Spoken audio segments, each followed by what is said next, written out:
Très bien. Ceci étant dit, on a fait avec l'introduction. Si vous avez des questions, il faut les comme je l'ai dit. Ensuite, maintenant, on va parler de la revue de littérature. Juste chapitre revue de littérature.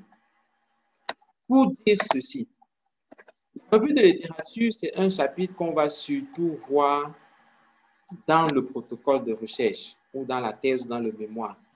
En général, lorsqu'on fait un article, on rédige un article, après l'introduction, c'est la méthodologie directement. Donc, il n'y a pas une partie revue de littérature.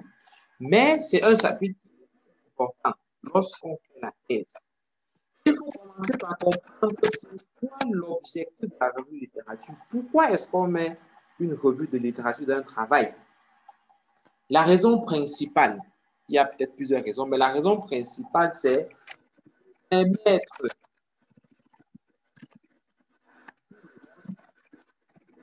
de même sens de compréhension du problème et des résultats que je vais présenter plus tard. Permettre à tout le monde de bien comprendre le problème que je pose et les résultats que je vais présenter plus tard. C'est ça tout l'intérêt de la revue de littérature. Dites-vous que lorsque je veux intégrer un élément dans la revue de littérature, je dois me demander, est-ce que ça m'aide à faire comprendre mon problème? Oui ou non? Est-ce que ça va aider les gens à comprendre, on peut ajouter la méthode, à comprendre, aussi utiliser les résultats que je vais présenter après? Si ça ne va pas aider dans ces trois éléments-là, ce n'est pas un point à développer dans ma revue de littérature. On verra tout à l'heure quelques exemples de comment ça s'organise et comment ça peut se travailler. Voilà. Donc, le but de la revue de littérature, c'est vraiment ça, de permettre que les gens puissent comprendre. Bon, là, je dis les gens, mais très souvent, pour ceux qui font la thèse, c'est d'abord permettre à soi-même de bien comprendre. C'est d'abord pour que moi-même, je puisse bien comprendre le travail que je suis en train de faire, le problème, la méthode, les résultats que j'aurai à présenter après. Et dans la revue de littérature, il y a globalement deux grandes parties qui peuvent être présentées simultanément, qui peuvent être présentées l'une après l'autre. Soit on peut présenter les deux à la fois, on verra tout à l'heure comment, soit on peut présenter l'une après l'autre. Mais dans tous les cas, il faut qu'on retrouve ces éléments-là dans la revue de littérature. Et la façon de présenter va souvent dépendre soit de l'encadreur, soit de la faculté, soit des autres choses qu'on a autour de soi. La première partie, donc, c'est le rappel de connaissances. Rappel des connaissances, on va revenir dessus pour ce que c'est. La deuxième partie, souvent, c'est la question. Les connaissances, souvent, il s'agit de donner les notions, je dirais, de sciences fondamentales ou cliniques nécessaires pour comprendre le travail. Lorsqu'on fait une étude qui porte sur une pathologie, il faut recommander d'utiliser tout simplement pour le rappel des connaissances. C'est vraiment exactement comme le cours qu'on fait à la fac sur une pathologie. Si je dis par exemple, bon, ok, je fais une étude, je dis n'importe quoi, comme que j'ai vu aujourd'hui, sur les cancers digestifs, par exemple. Ça veut dire que dans la partie rappel des connaissances, je dois vraiment faire un cours plan CAMES sur les cancers digestifs. Et je crois, je peux me tromper là-dessus, vous pouvez trouver ça sur Internet ou dans d'autres documents. Le plus important, c'est de comprendre le principe. En général, ça va commencer par les généralités, lesquelles on va mettre à nouveau les définitions, on va mettre l'épidémiologie, on va mettre la physiopathologie. Bon, après définition, il y a d'abord l'appel anatomique, ou physiologique, ou embryologique, ou histologique, etc. selon la pathologie qu'on est en train de développer. Donc, après définir, il y a ces rappels-là. Après, il y a l'épidémiologie qui va intégrer, entre autres, les facteurs de risque de l'étiologie. Voilà. Après, j'ai la physiopathologie qu'on va présenter dans les généralités. Ensuite, je vois souvent, on a ici les présentations cliniques.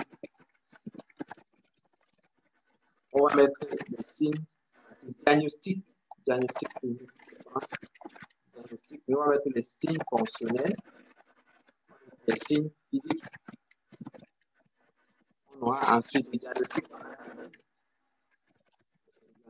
paracliniques, et vous savez qu'est-ce qu'on a là. Après, on aura la prise en charge. Après, on aura la consultation, pronostic, etc. C'est le vraiment comme ce qu'on a eu à faire lors des cours à la fac que je vais développer ici.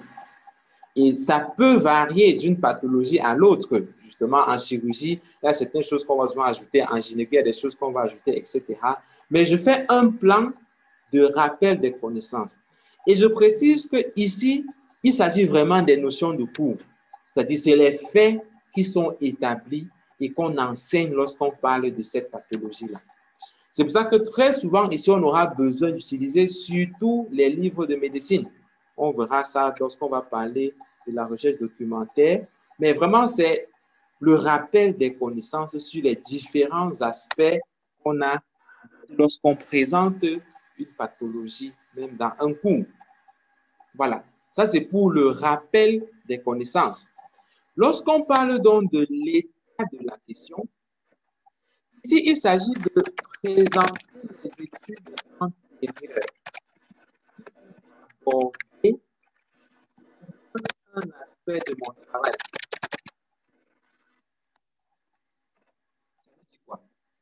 Je regarde les études qu'on a eu à faire avant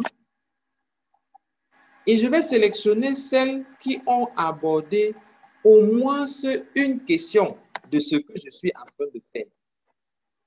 Et il est question ici de donner les résultats que ceux-là ont eus lorsqu'ils ont abordé cette question-là.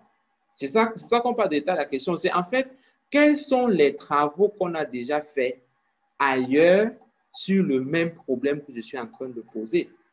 Et si vous avez noté ça quelque part à côté, ça, je l'ai appris du docteur Danwan lors du webinaire qu'on a fait récemment, qui disait, si vous êtes la première personne à faire quelque chose, si vous dites, personne n'a fait ça avant moi, il y a deux possibilités.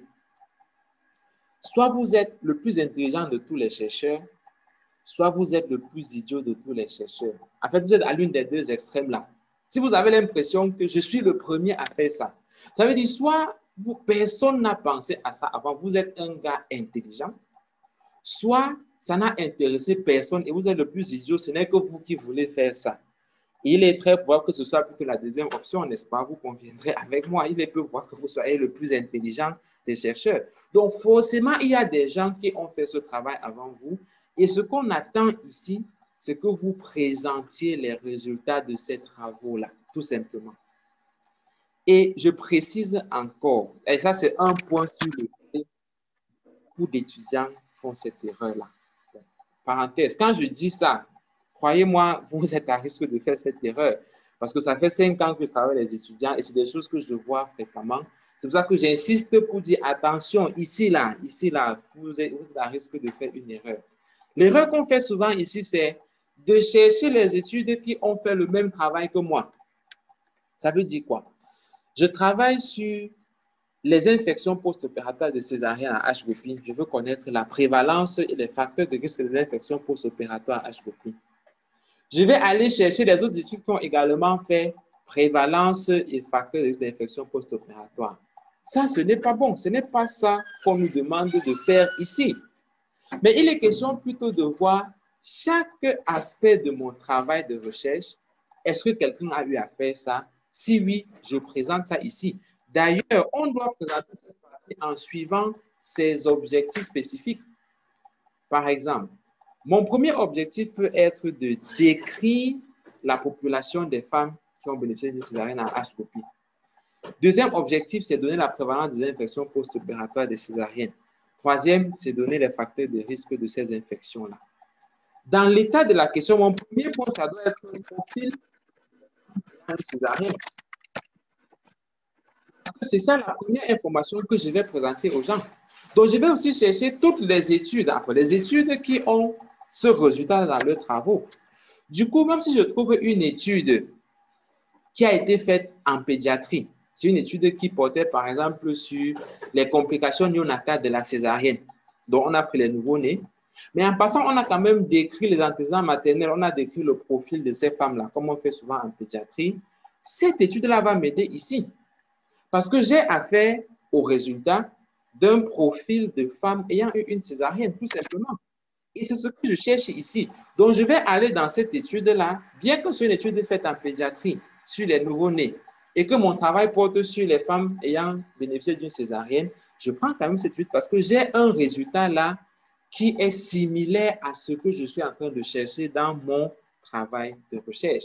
Et donc, je vais prendre cette information, je ne sais pas, peut-être Mboudou et Al en 2014 à Yaoundé 11, ou bien si je prends en pédiatrie, Ma et Al en 2014 à Yaoundé ont vu que les nouveau-nés issus d'une césarienne, l'âge moyen des mères était de 28 ans. Je mets ça ici. Ça, c'est déjà le profil de ces femmes-là. L'indication la plus fréquente, c'était une dystocie mécanique. Je mets ça ici parce que ça fait partie du profil de ces femmes. Et ça m'aide donc à faire l'état de la question par rapport à ce premier objectif. Deuxième objectif, je peux sur la prévalence. Je mets prévalence d'infection qu'on appelle souvent en chirurgie ISO. Là, je ne suis pas obligé d'aller chercher une étude qui a fait la même chose que moi. Si j'ai une étude qui porte sur les infections post-opératoires en général et qu'on a quand même mis là le résultat pour les césariennes à part, je prends ce résultat. Je vais dans une étude faite sur les infections post-opératoires à Douala. Il y avait 20% qui étaient les chirurgies, c'était la césarienne, et la prévalence d'infection, c'était telle chose. Même comme c'est un travail qui a été fait en chirurgie. Bon, bien évidemment, s'il y a un travail qu'on a fait en gynéco sur les césariennes avec cette prévalence, je vais la prendre aussi. Mais je veux surtout que vous compreniez que dans l'état de la question, je présente les différents points de mes objectifs spécifiques et je cherche les études qui ont abordé ces différents points-là pour les rédiger et pour remplir ces différents paragraphes qu'on a ici. Et après, donc, j'ai fini avec l'état de la question et j'ai fait le point sur la revue de littérature, tout simplement.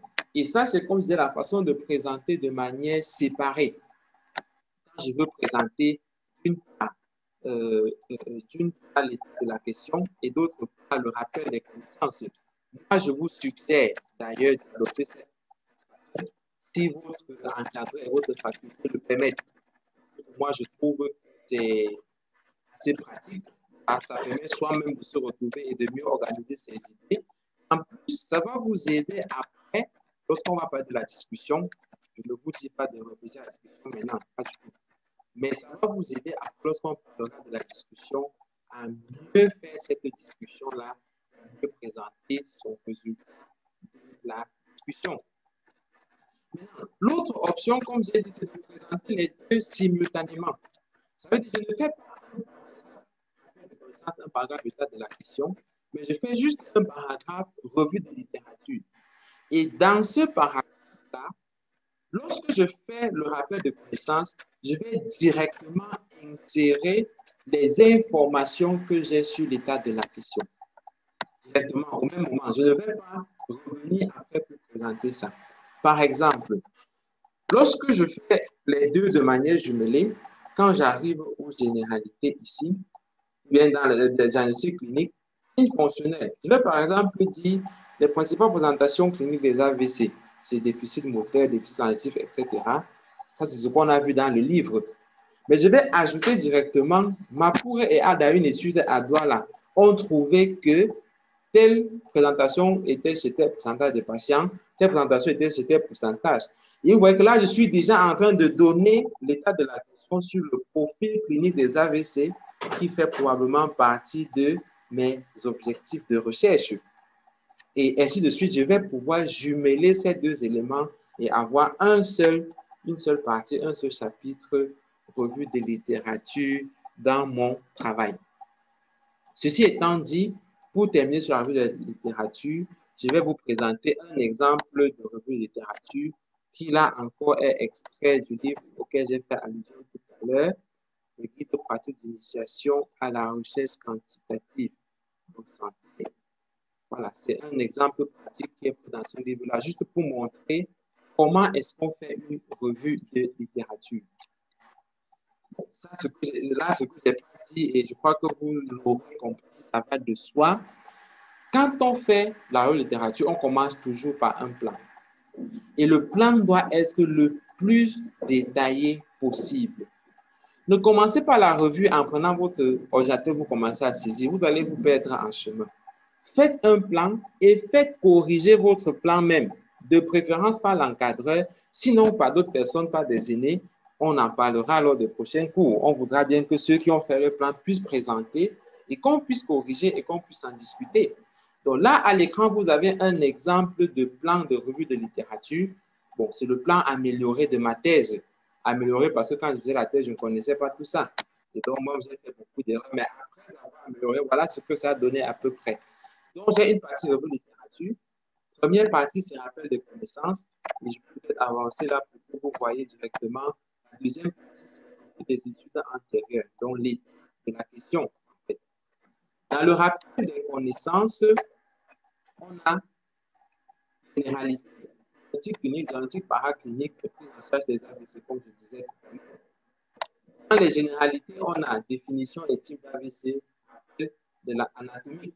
Ici, c'est l'anatomie qui est utile pour parler de la pathologie, épidémiologie des AVC, physiopathologie et étiologie.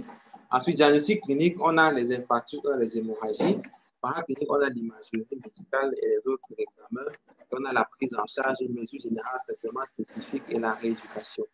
Et c'est quand j'ai ce plan que j'ai une idée plus claire donc, de ma revue de littérature et de comment est-ce que je vais pouvoir la présenter. Après, pour l'état de la question, en fonction de mes objectifs, j'avais un objectif sur le pronostic vital, un autre sur le pronostic fonctionnel, et un troisième sur les facteurs associés. Le pronostic vital que je vais présenter là et donner directement les facteurs cliniques, les facteurs associés cliniques, les facteurs associés paracliniques, pronostic fonctionnel, les facteurs outils d'évaluation d'abord et les facteurs qui influencent ce pronostic fonctionnel-là. Et ça, je conçois ceci toujours dans l'idée de me dire qu'est-ce qu'on a besoin de connaître pour bien comprendre le sujet sur lequel je suis en train de travailler. Voilà, et c'est donc ce que j'ai prévu partager avec vous concernant la revue de littérature. Et l'exercice à faire, c'est que chacun doit réfléchir à son sujet et pouvoir faire sa revue de littérature déjà à partir du plan. Et on verra la prochaine fois comment est-ce qu'on recherche ces informations sur Internet pour pouvoir remplir ces chapitres, pour pouvoir remplir ces espaces et avoir donc une revue de littérature qui soit cohérente et qui ait un sens. Pour terminer, il arrive qu'on ait des sujets qui portent sur plus d'une pathologie. Par exemple, je peux avoir une étude qui porte sur les infections urinaires chez la femme enceinte. Ça peut arriver. La question qu'on va souvent me poser, c'est OK, dans ce cas, je fais la revue de littérature sur quoi? Est-ce que je fais la revue de littérature sur les infections urinaires, qui en soi sont une pathologie qu'on peut développer sur toute une revue de littérature, ou est-ce que je fais plutôt la revue de littérature sur la grossesse, qui est aussi tout un cours qu'on peut développer avec les modifications physiologiques de la grossesse?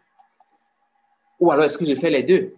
En fait, la réponse, c'est que je dois m'arranger à faire quelque chose qui est cohérent parce qu'il n'y a pas forcément une bonne réponse à cette question-là.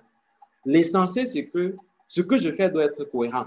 Il faudrait qu'en suivant, on sente qu'il y a une certaine logique. Et les différentes options que j'ai, je peux faire vraiment trois parties séparées. Une partie sur rappel des connaissances sur la grossesse et sa physiologie, une partie sur rappel des connaissances sur l'infection urinaire et une troisième partie sur rappel des connaissances sur l'infection urinaire en grossesse. Et après, je fais l'état de la question. Ou encore, je peux choisir de commencer en parlant juste de la grossesse. Je parle de la grossesse, je parle des modifications physiologiques.